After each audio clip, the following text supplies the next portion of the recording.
Come in close. Because the more you think you see, the easier it'll be to fool you.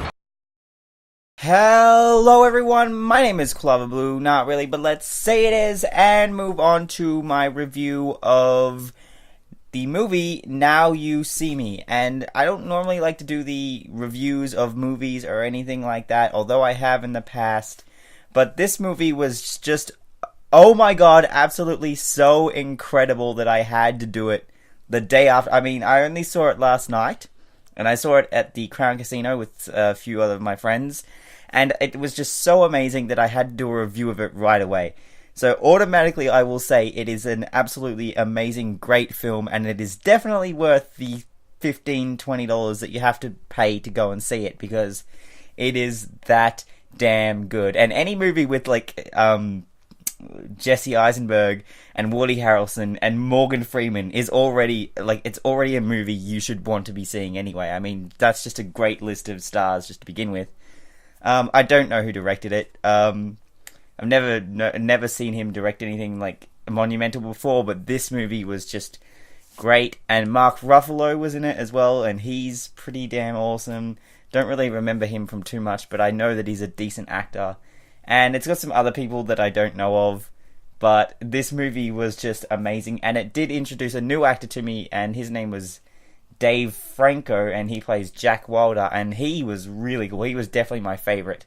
And when what happens to him in the movie happened, I was like, oh, I was so sad. But then it obviously got better, and the movie was so damn good.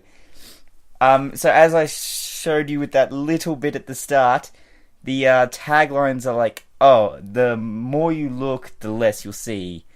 And it's all about these four magicians, or really these four different kind of acts that come together and pull off these amazing robberies and don't keep any of the money for themselves.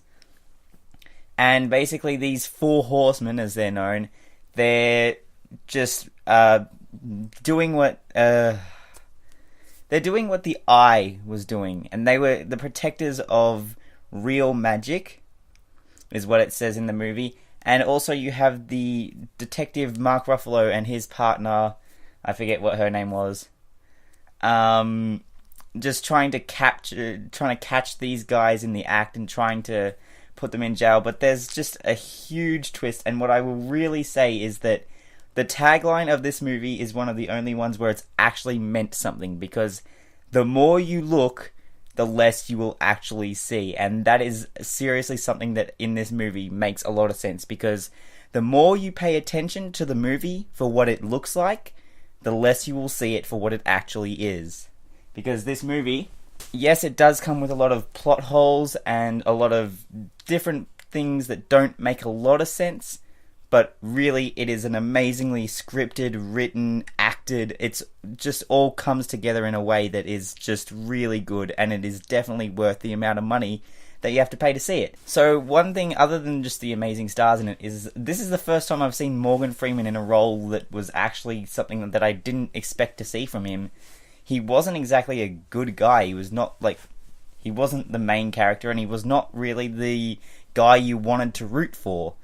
Though that was the Horseman. Morgan Freeman was really their kind of enemy in a way to begin with, kind of for the whole movie.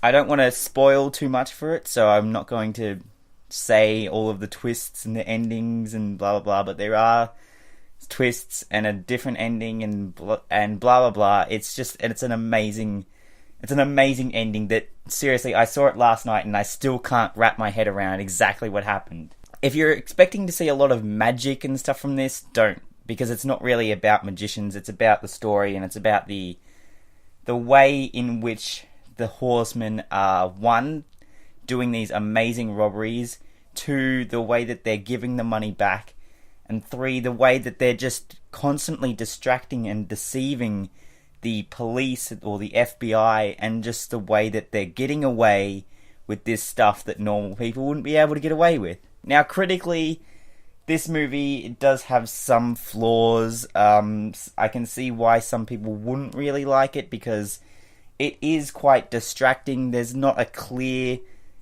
plot. There's not a clear, like, linear form to the plot either. Really what it is what they say in the movie. It is not one trick. It is 100 smaller tricks that lead...